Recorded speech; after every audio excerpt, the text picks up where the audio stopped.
Hello folks, welcome into another guide video. Today I am going to be going over the ability build changes for the Blackguard class. I will not be going over gear or stats today as I previously went over that in my other guide video for Blackguards and that is still relevant. And I will be putting a link to that video in the description below in case you need to see that one. Today I want to go over two primary builds, Warband build and a roaming, small man, or scenario build. To start with, we should go over the main ability first, which is Blackguard lost their self-heal ability, and in return they gained for the Witch King. This buff effect is what the Chop Fasta buff was previously, and it is now gone from Choppas to Blackguards, which puts Blackguard in the meta category for Destro Warbands. The primary buff effect from this ability is for the next 10 seconds. It decreases the cooldown ability of abilities for your entire group by 5 seconds. This is particularly strong for most channel-based DPS. That would be your AoE Choppas, your AoE Marauders, melee Squig Herders, AoE Sorks, and as well as Varium Degree Heal Shamans. This buff by itself amplifies those specs output capabilities drastically when this buff is available. So we want to start, obviously, by picking this up.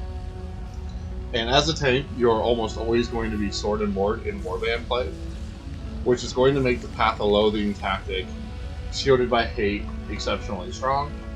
Block is one of the strongest ways to build defenses, as you can block not only melee but also range and magic abilities as well.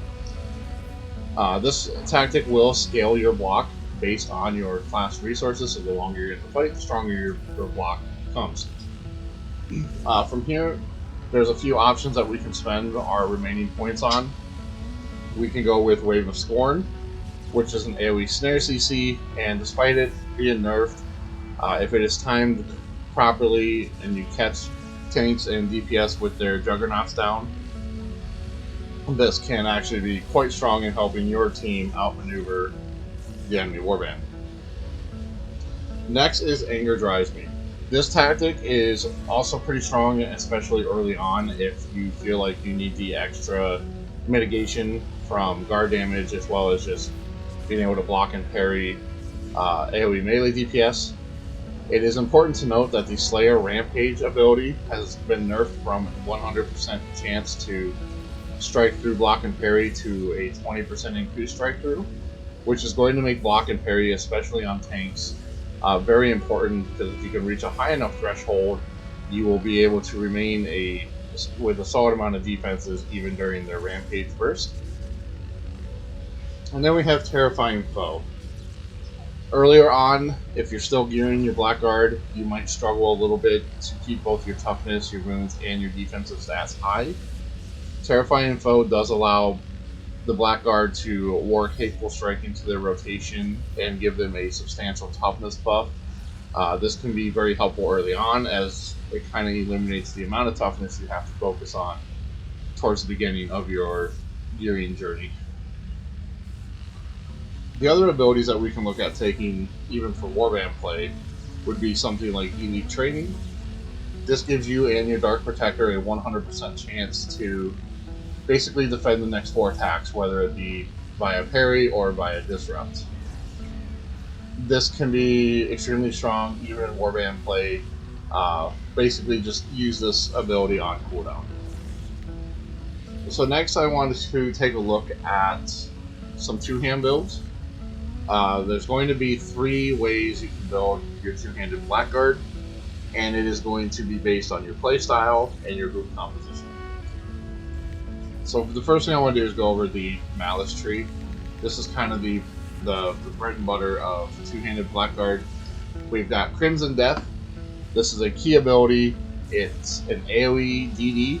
It hits extremely hard, and every enemy that it hits, it makes them 10% more likely to be crit. It's an overall very strong ability to help increase the damage on your DPS by giving them a higher chance to crit enemies. We have our Knockdown since we will not be able to use the baseline knockdown, as this requires block and a shield. And then we have the Enraged Beating channel. Even though this ability has been slightly nerfed in terms of damage in the recent patches, it is still hitting fairly strong. It hits every half a second, so the damage comes out very fast. And when we do get lucky to crit with it, it does build additional resources. This channel has still remained a very strong pick for two-handed Blackguards. And I will give an honorable mention to Haste and Doom and Filled with Fury. However, these tactics, if you pick one, you're probably going to need to pick both. And these are really only played if you are going for an extremely offensive build. Very offensive, very high damage. This kind of build will require a lot of micromanaging between rotation and resources. And again, this isn't something that I personally would run very often. It's going to make you squishier in group play anytime you have to use your guard.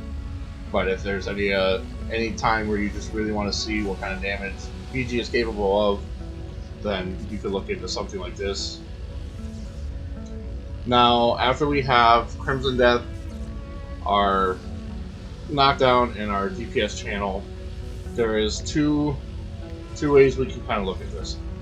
The first one is going to be, I guess the first one to mention actually is going to be if you need for the Witch King. Even though this is primarily a warband ability, there will be some scenarios, group compositions, and some roaming group compositions where they're still AoE focused, and you may need to give up either Crimson Death or Enraged Beating and pick up for the Witch King, or if you're rank 70, you'll be able to just barely pick this up. And guys, if you do join a group and you don't know what the group composition is, don't be afraid to ask in group, you know, what specs people are playing, what kind of group composition they're trying to build. And if someone does reply, if you have a Fury Degree Shaman healing your SCs, or you know, there's a melee squig in your group, or whatever, if someone does say that their spec does synergize well with this, you know, be a team player. Go pick it up, guys. But if they don't need it, if it's a more single target based group, then we can look at one of two ways to spend our leftover points. We can either go with the Path of Loathing and go with Anger Drives Me and Wave of Scorn. This gives us just a higher kind of passive parry rate, and parry is exceptionally strong for two-handed tanks since we can parry guard damage. That's very important. And if we do not want to go with Anger Drives Me and Wave of Scorn, we can go with a somewhat more healer bully build. And what that looks like is we pair Soul Killer and Unstoppable Fury together. So you're basically immune to detox, and Mind Killer reduces outgoing healing by 50%. So this is something that you would apply to enemy healers. And since they cannot detaunt you off, you're able to actually hit into healers as a two-handed tank and apply enough pressure where they actually have to pay attention to you and what you are doing. And you can even go one step further, and you can pick up Choking Fury and combine that with Crushing Anger. This can be fairly effective when used against Rune Priests in particularly. If you can keep that class somewhat AP starved, you will reduce their overall effectiveness quite a bit. The other ability that we want to look at picking up from this tree as two-hand spec is going to be Elite Training. As we already discussed, every 30 seconds it gives your next 4 incoming attacks a 100% chance to be defended. Very strong here as well, guys. So basically you can choose between whether or not your group has a requirement for the Chop Fast buff for the Witch King, or if you want to be a healer bully, or if you want to have just higher sustained defenses and go for something like this with the parry and the CC. Now I do want to go over a couple base tactics here, kind of as an honorable mention. There is the tactic here, Shielding Anger from the Path of Anguish, which gives you an increased disrupt based on your class resource.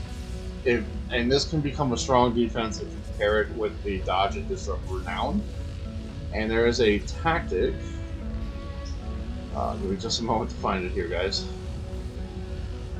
Endless Pursuit.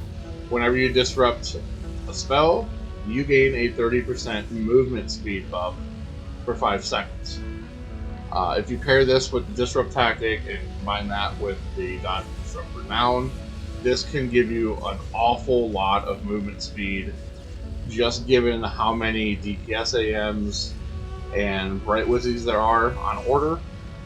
The odds of you getting dotted up and disrupting one becomes pretty high, and this can be great if you're playing into an extended group composition. Maybe you're stuck with all ranged DPS like a Sork and Squig, where you need to be able to weave in and out of the enemy front line into your back line for guards and CC purposes. This does have some niche gameplay on it. And then the baseline tactics that you can also be running, I believe were covered in my other video, but I will look at them quickly here with you guys. At least the key ones here being Bulwark. This one's huge. It gives you a 25% decrease to incoming magic damage, and even though it does reduce the healing received by 15%, healing right now is extremely strong, and this probably won't be felt all that much. Alright guys, I hope that the updated builds serve you guys well. If you have any additional questions, feel free to comment down below, look me up on Discord, or ask me in game. And I hope you guys enjoy your Blackguard journey, and I wish you the best of luck.